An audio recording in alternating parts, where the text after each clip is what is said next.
사랑하는 우리 대전명석교회 성도님들, 우리의 삶 가운데, 우리 인생 가운데 찾아오는 고난의 의미를 분명하게 발견하고 깨달으면 우리는 어떠한 고난도 능히 이겨내게 될 줄 믿습니다. 고난의 의미를 발견하여서 고난 가운데 더 우리 주님을 향한 우리의 믿음이 깊어지고 넓어지게 되는 그런 은혜를 누릴 수 있게 되기를 간절히 소원합니다. 에베소서 강해를 계속해서 이어가고 있습니다. 에베소서는 우리가 잘 아는 대로 굉장히 신학적인 책이죠. 특별히 교회론을 논할 때 빼놓고 이렇게 언급할 수 없는 하나님의 말씀 성경책이 바로 이 에베소서라고 말할 수 있습니다. 그런데 오늘 우리가 읽은 이 에베소서 3장의 구조가 조금 독특하죠. 원래 문맥으로 치자면 3장 1절에서 3장 14절로 곧장 넘어가야 문맥이 자연스럽게 그렇게 연결이 됩니다.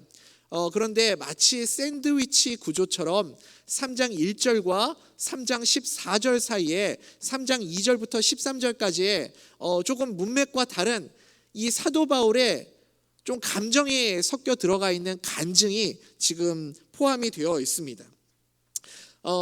저도 이렇게 설교를 준비할 때 가급적 설교 원고를 준비해서 그 원고에서 벗어나지 않으려고 최선을 다하는 편입니다. 물론 중간에 말씀을 전하다가 성령님이 주시는 감동이 있어서 때로는 그 성령님이 주시는 마음을 따라서 원고를 준비하지 않았지만 말씀을 증거하는 순간들도 있지만 일반적으로는 가급적 이 원고를 벗어나지 않고 최선을 다해서 원고 중심으로 그렇게 말씀을 전하려고 하거든요.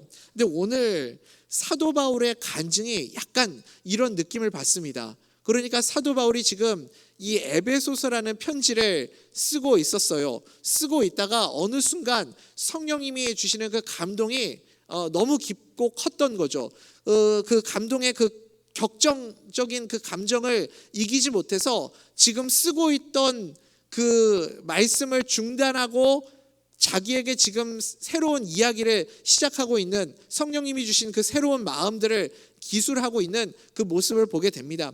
우리가 이렇게 대화를 하다가도 누군가와 대화를 하다가 어떤 생각이 문득 우리에게 찾아올 때가 있죠. 그러면 그 이야기가 대화 주제 내용이 다 끝나고 생각났던 그 이야기를 말할 수도 있는데 그게 너무 중요하다고 생각이 들고 말하고 싶을 때는 양해를 구하고 잠깐만 우리가 지금 이 얘기를 하고 있는데 지금 너무 이게 중요한 거고 너무 지금 생각난 게 너무 말하고 싶어서 내가 이 이야기를 잠깐 하고 다시 그 이야기로 돌아가자. 그렇게 우리가 중간에 다른 이야기를 할 때가 있지 않습니까? 지금 사도 바울이 쭉 편지를 쓰고 있다가 자기에게 성령님이 주시는 그 감동을 따라서 자기의 간증을 지금 쓰고 있는 거죠. 물론 에베소서 3장을 다 쓰고 4장에 자기의 간증을 기록할 수도 있을 텐데 그렇게 되면 지금 이 뜨거운 감정이 식어져서 지금 이 순간에 이 마음이 잘 전달이 안 될 것 같은 그런 느낌이 들었던 것 같습니다. 그래서 문맥하고는 조금 맞지 않지만 중간에 사도 바울의 간증이 들어가 있죠. 여러분 사도 바울이 지금 어디에 있습니까? 사도 바울이 지금 감옥에 있죠. 사도 바울이 감옥에 있는 것이 고난처럼 보이고 이것이 굉장히 사도 바울에게는 힘든 시련의 시간처럼 보이는데 사도 바울이 지금 에베소 교회의 성도들을 향해서 내가 이 고난받고 감옥에 갇혀 있는 것이 얼마나 큰 유익이 있는지 모른다. 성도들을 위로하고 격려하고 있는 겁니다. 이게 사도 바울이 지금 에베소 교회를 바라보고 있는 시각이에요. 사도 바울은 교회의 리더잖아요. 여러분 지도자가 교회 리더가 지금 감옥에 갇혀 있다라고 한번 생각해 보십시오. 성도들의 마음이 어떻겠습니까? 굉장히 의기소침해지고 뭔가 마음에 낙심이 되고 이렇게 깔아앉고 그렇지 않겠습니까? 그런데 사도 바울이 오히려 지금 감옥에 있으면서 감옥 밖에 있는 성도들을 위로하고 있는 겁니다. 부모의 마음이고 목자의 마음과 같은 거죠. 여러분 우리가 자녀를 양육하면서 언제 자녀들을 바라볼 때 언제 마음이 굉장히 괴롭고 힘든 그런 생각이 드십니까? 어느 순간에 그런 생각이 들죠? 내 자녀가 입시에서 실패했다든지 아니면 어떤 도전을 했다가 거기서 좌절하고 낙방을 하거나 아니면 또 이렇게 연애를 하다가 실연을 당해서 낙심하고 좌절해 있는 그 모습을 볼 때 부모의 마음은요, 내가 이렇게 뭔가 도와줄 수 없고 자녀를 위해서 뭔가 해줄 수 없다라는 생각이 들 때 부모의 마음이 찢어지거든요. 그렇지 않습니까? 지금 사도 바울이 그런 심정인 겁니다. 마치 부모의 심정으로, 목자의 심정으로 본인은 감옥에 갇혀 있지만 이렇게 깔아앉아 있고 낙심되어 있는 성도들을 향해서 너희들이 생각하는 것처럼 내가 이곳에 감옥에 갇혀 있는 것이 아무 의미 없는 시간이 아니다. 이것이 나에게 얼마나 큰 유익이 되는 시간인지 모른다. 그러니 너희들도 이 고난의 의미를 깨닫고 낙심하지 말고 다시 힘을 내길 바란다. 너희들에게 찾아오는 고난의 의미를 깨닫고 거기에서 더 주님을 향한 사랑이 깊어지고 넓어지게 되기를 바란다. 그 마음으로 이 편지를, 이 간증의 내용을 지금 기록하고 있는 거죠. 여러분, 지금 사도 바울이 고난의 유익에 대해서 쭉 설명을 하고 있는 겁니다. 미국 캘리포니아 북가주에 가면 샌프란시스코에서 남쪽으로 이렇게 쭉 내려오면 팔로알토라는 도시가 있습니다. 이 팔로알토라는 도시에 한 대학이 있는데 우리가 잘 아는 아주 유명한 미국의 명문 대학이 있죠. 어떤 대학이 있냐면 스탠포드 대학이라는 학교가 있습니다. 스탠포드 대학 우리 잘 알죠? 그 예전에 그 어떤 가수가, 타블로라는 가수가 진짜 그 대학을 나왔냐 안 나왔냐 하면서 막 유명해진 학교가 스탠포드 대학이잖아요. 이 대학이 굉장히 미국에서도 유명한 명문 대학인데 캠퍼스가 굉장히 크다고 합니다. 사실 저는 한 번도 못 가봤어요. 캠퍼스가 어마어마하게 크대요. 그래서 그 캠퍼스 이제 그 뭐라 그러죠? 굿즈 같이 학교의 그 기념품들을 판매하는 그 기념품 샵이 거의 백화점 수준이라고 그런 이야기를 들었습니다. 여러분, 이 스탠포드 대학을 누가 세웠는지 혹시 아십니까? 이 스탠포드 대학을 릴랜드 스탠포드라는 사람이 이 대학을 설립하게 되었습니다. 이 릴랜드 스탠포드라는 사람은 원래 이 철도 공사를 하는 그 회장이었거든요. 철도 회사 회장. 그러니까 어마어마한 부자였겠죠. 우리가 생각할 때 부자는 뭐 고민하고 걱정거리가 없을 거라고 생각하지만 부자들도 고난이 있더라고요. 부자들도 그들 나름의 고충이 있고 힘든 그런 고민들이 있습니다. 이 가정의 가장 큰 고민이 무엇이었냐면 자녀가 없는 거였어요. 그래서 결혼하고 14년이 되도록 자녀를 갖지 못했는데 정말 힘들게 아들을 얻게 되었습니다. 어렵게 얻은 그 아들이 얼마나 귀하겠습니까? 그런데 이 아들이 16살에 유럽 여행을 갔다가 이 전염병에 걸려서 거기서 죽게 되는 거예요. 얼마나 상심이 컸겠어요. 부모가 그렇게 애지중지 소중하게 키웠던 그 자녀가 허망하게 그렇게 세상을 떠난 그 사실을 받아들이기 힘들어서 굉장히 힘들어하고 괴로워하는 시간들이 있었습니다. 그러면서 삶의 의미를 찾지 못할 만큼 힘들어하다가 그 가정이 기도하는 가운데 성령님이 주시는 마음이 있었던 거죠. 만약에 우리 아들이 아프지 않고 성장하여서 대학에 갔다면 어떤 대학에 갔을까?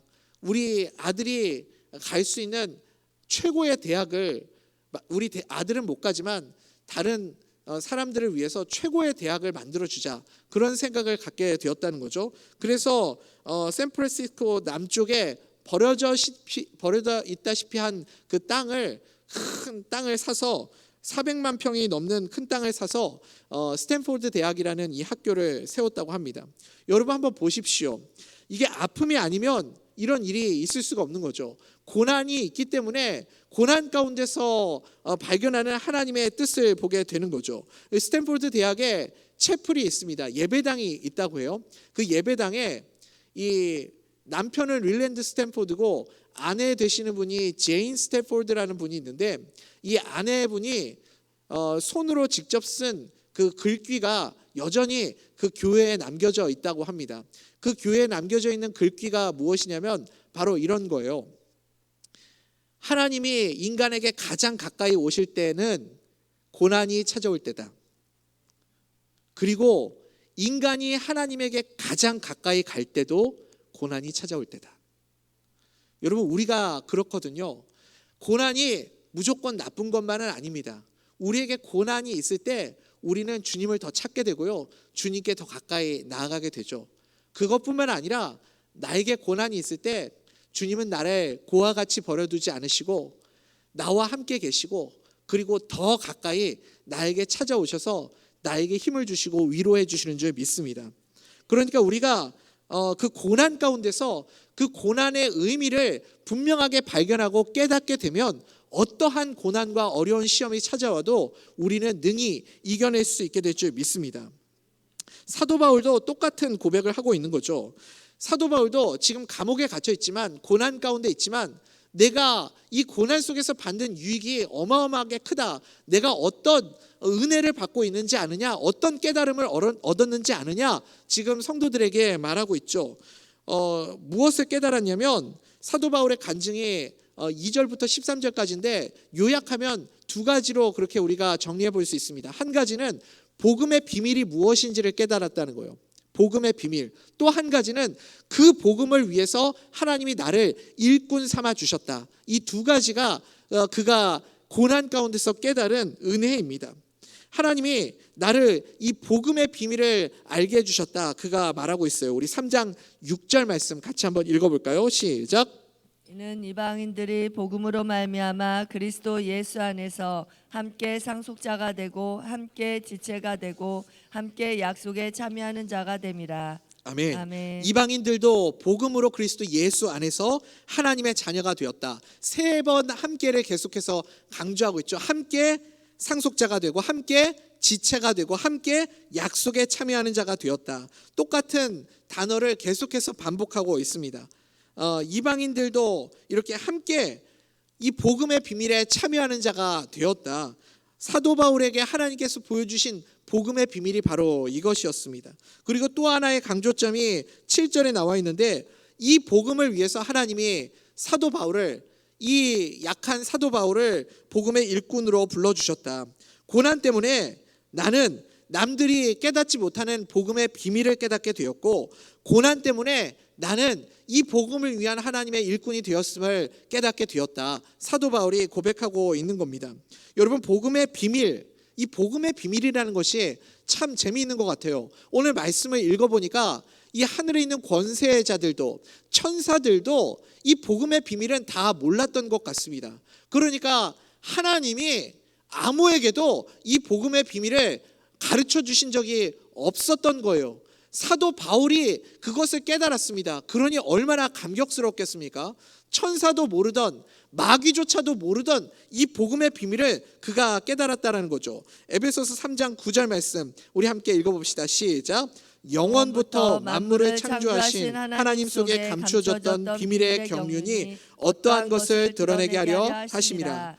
아멘. 여러분, 마귀는요, 사탄은 아마 이렇게 생각했을 거예요. 예수 그리스도를 십자가에 못 박아 죽일 때, 그때 마귀는 이제 모든 것이 끝났다, 내가 승리했다, 그렇게 생각했을 겁니다. 그런데 예수님이 십자가를 지신 것 때문에 어떤 일이 일어났어요?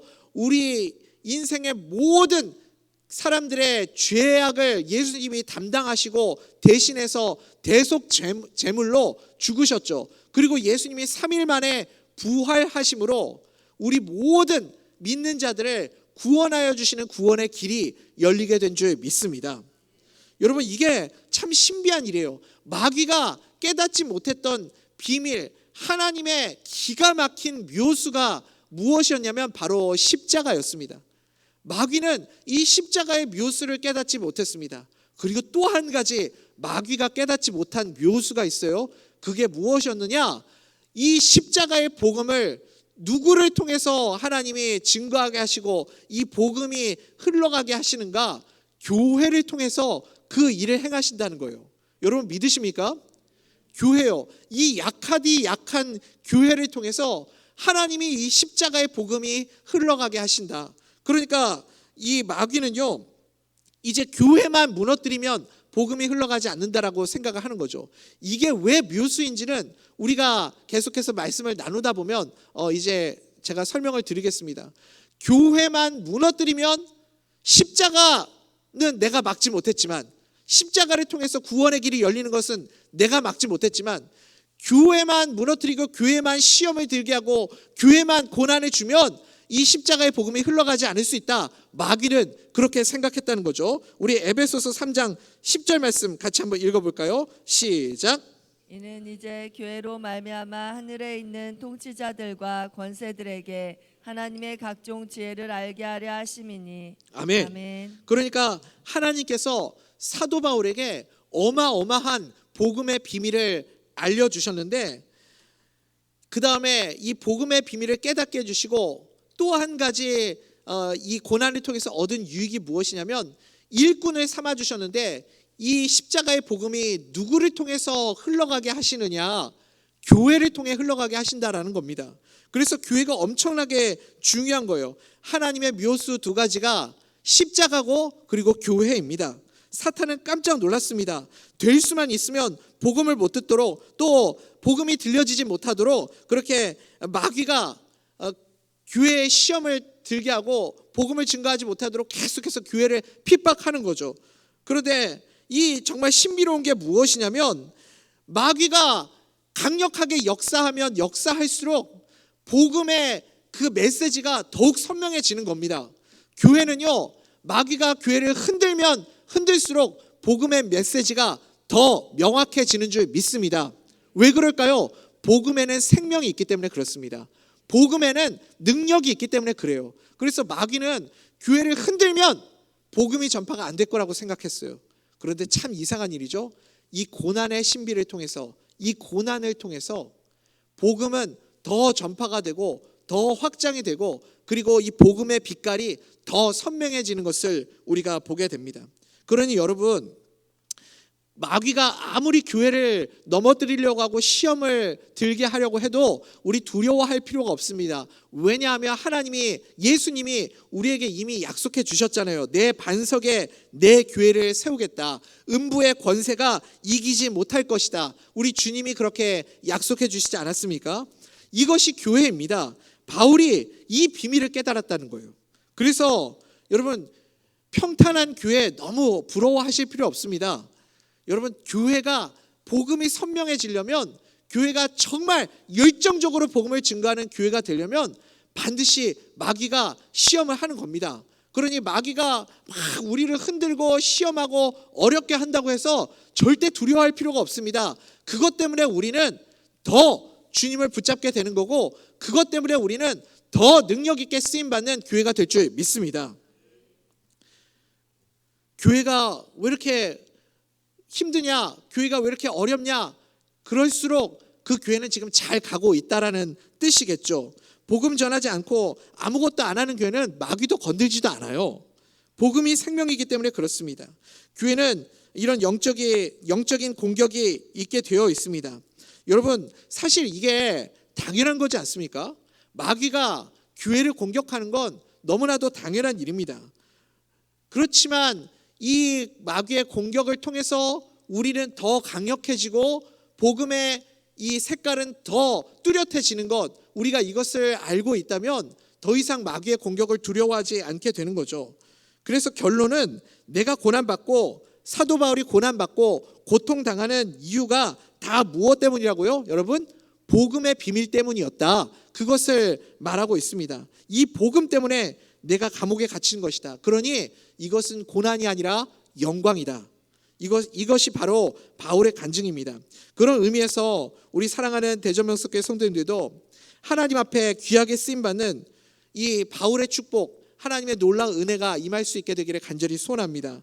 우리 삶 가운데, 여러분, 우리 성도님들의 삶 가운데 고난이 있으십니까? 어려움이 있으십니까? 고난을 이기기 위해서 우리가 반드시 깨달아야 하는 것이 무엇이냐면 고난의 의미를 발견해야 됩니다. 고난의 의미를 깨달으면 어떠한 고난도 우리는 능히 이겨낼 수 있습니다. 예수님이 나를 선택하시고 나를 너무너무 사랑하셔서 나에게 복음을 주셨다. 이 사명을 주셨다. 나를 통해서 나를 일꾼 삼으시고 복음을 증거하게 하기 원하신다. 이것을 우리가 분명히 믿지 않습니까? 여러분, 이것을 인정하시죠? 그러면 마귀는 절대 우리를 가만히 두지 않습니다. 반드시 우리를 시험하고 우리를 흔들려고 할 거예요. 그럴 때 이 마귀의 공격을 우리가 당연하게 여겨야 돼요. 그렇구나. 내가 지금 잘하고 있구나. 복음대로 살고 있구나. 말씀 붙잡고 살고 있구나. 마귀가 나를 흔들면 흔들수록 나는 더 강력하게 주님을 의지하게 된다. 복음의 메시지는 더 강력해진다. 우리가 이것을 기억하면 능히 승리할 수 있게 되는 겁니다. 일꾼 된다는 게 기꺼이 예수님을 위해서 고난받겠다라는 거 아닙니까? 내가 주님의 일꾼 된다라는 것이 예수님 때문에 기꺼이 고난에 참여하는 자가 되겠다라는 뜻 맞잖아요. 일꾼이 안 되고 편하게 살겠다. 나는 주님의 일꾼 안 되고 그냥 마음 편하게 살겠다. 그러면 마귀도 우리를 흔들 이유가 없습니다. 예수님께서 우리에게 이 고난의 의미를 그래서 분명하게 가르쳐주고 있습니다. 사랑하는 우리 대전명석교회 성도님들, 고난의 의미만 붙들면 어떤 어려움이 와도 이겨낼 수 있게 될 줄 믿습니다. 내가 견디지 못하는 이유는 무엇이냐면 고난의 의미를 발견하지 못했기 때문이에요. 여러분, 제인 스탠포드 이 여인의 고백을 꼭 기억하십시오. 하나님이 나에게 가장 가까이 오실 때는 고난이 찾아올 때다. 내가 하나님께 가장 가까이 갈 때도 고난이 찾아올 때다. 여러분, 그렇게 돈 많은 여인도, 돈 많은 그 재벌도 이런 고백을 하고 있지 않습니까? 어떻게 이런 고백을 할 수 있을까요? 그 사랑하는 아들의 죽음을 통해서 고난의 의미를 깨닫게 된 거죠. 하나님이 왜 나에게 이 고난을 허락하시는가? 이것을 통해서 주님이 나를 통해 하기 원하는 일이 무엇인가? 그 고난의 의미를 깨닫고 그녀가, 그 가정이 다시 일어서게 되지 않습니까? 우리도 우리의 인생 가운데 어떤 어려움이 찾아오든지 큰 어려움이 있을 때 예수님이 그 고난의 의미를 깨닫게 해주셔서 다시 일어서고 다시 승리하고 다시 힘을 얻을 수 있는 능력 있는 복음의 백성들 다 될 수 있기를 간절히 소원합니다.